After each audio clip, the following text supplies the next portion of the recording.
Chuke's 10 millimeter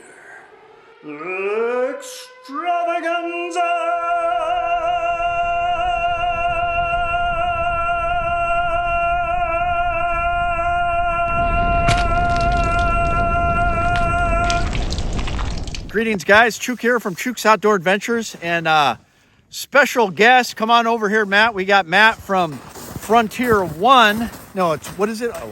Alaskan Frontier One. So he drove down from Fairbanks to chat with me and Northern Knives, and we got Dan behind the camera here from Northern Knives. So we're just having fun shooting some guns, but I've always wanted to get my hands on a Desert Eagle. I've never done it before. Surprisingly, tons of people have told me, Chuke, why don't you get a Desert Eagle, because you're into these big bore bear protection things. So we're just gonna have fun and kind of shoot and compare it against it's not much of a comparison. I've got my Glock 20 10 millimeter and I've just got range ammo, but you've got some heavy duty ammo for that thing. What do you got for it? 300 grain Hornady XTP, and they're moving at about 1475 feet per second. So 1475 for like a 300 grain.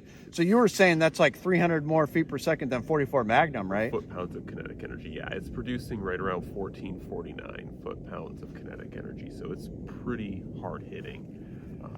So that's similar to a 460 Roland, so that is really interesting. I am really interested in that. I have heard that people have had reliability issues with their Desert Eagles. Have you had any?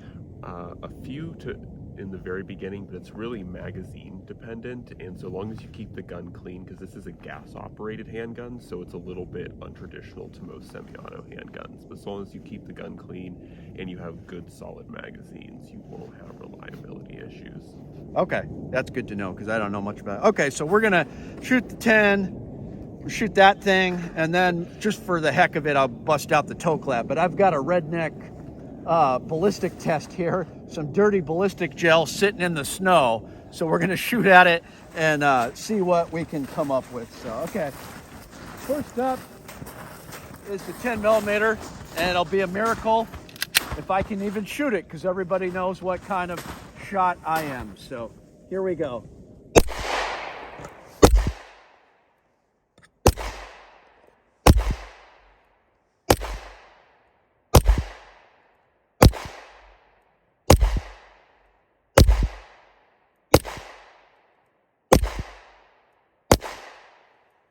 All right, let's see what kind of damage we did here. I hit it at least once.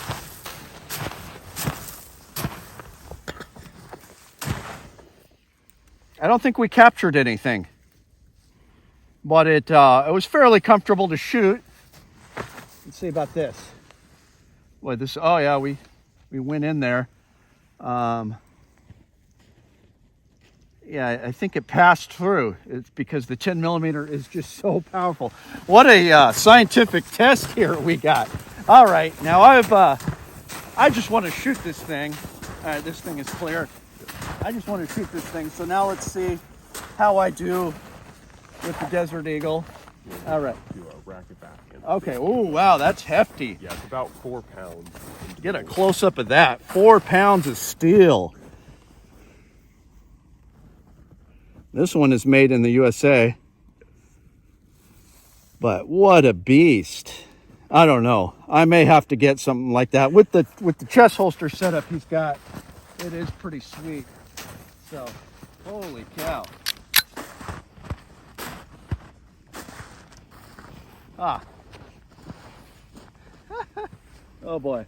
Wow, it's accurate.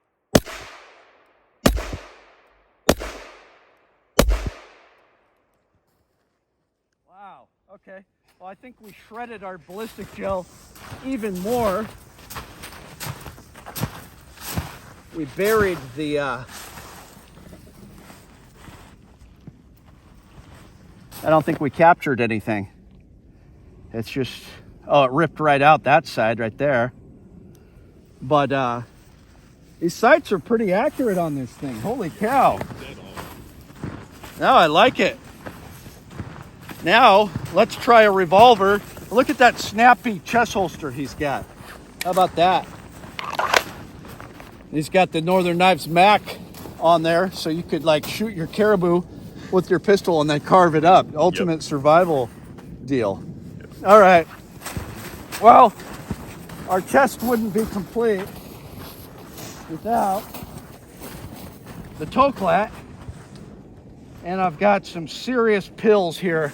I've got some hard cast reloads. These are like 300 grain. So similar weight to what he had there, but in this handy dandy revolver. So let's try this out. Double action, shall we? Woo! Ouch.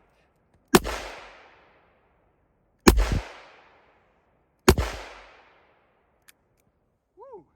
That's painful to shoot. We'll get Matt behind that, but yeah, this thing is like the ultimate Alaskan revolver.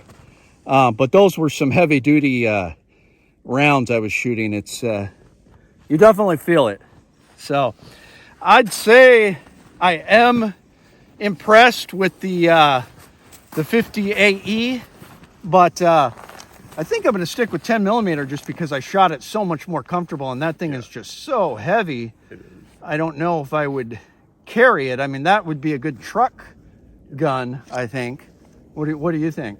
I don't know. I think with this chest rig, at first when I first got it, I was like, this is pretty heavy, pretty hard to carry, especially on any kind of hip holster. But with the chest rig and how it distributes the weight, I find it's pretty comfortable. I haven't really had a chance because it is winter to get it out on a good long hike. But some of the shorter, 2 to 4 mile hikes I've done so far with it, it's been pretty comfortable. I don't really have any complaints. So definitely going to keep running it to see if it works out and if it's viable. But I think so far I haven't. You had it dialed down with the magazines. I mean, we did. Yeah. I was impressed. We didn't have a misfire. Yeah. It was comfortable to shoot. It didn't have the recoil this thing did. Yeah. Definitely more recoil than the 10 millimeter. Sure. But it wasn't that bad. It's a heavy gun though. Yeah, and I think the compensator really does kind of help with that recoil. Oh yeah. At least in my opinion, I found that it is pretty pleasant to shoot. There is a lot of recoil still, but it's not too bad. Yeah.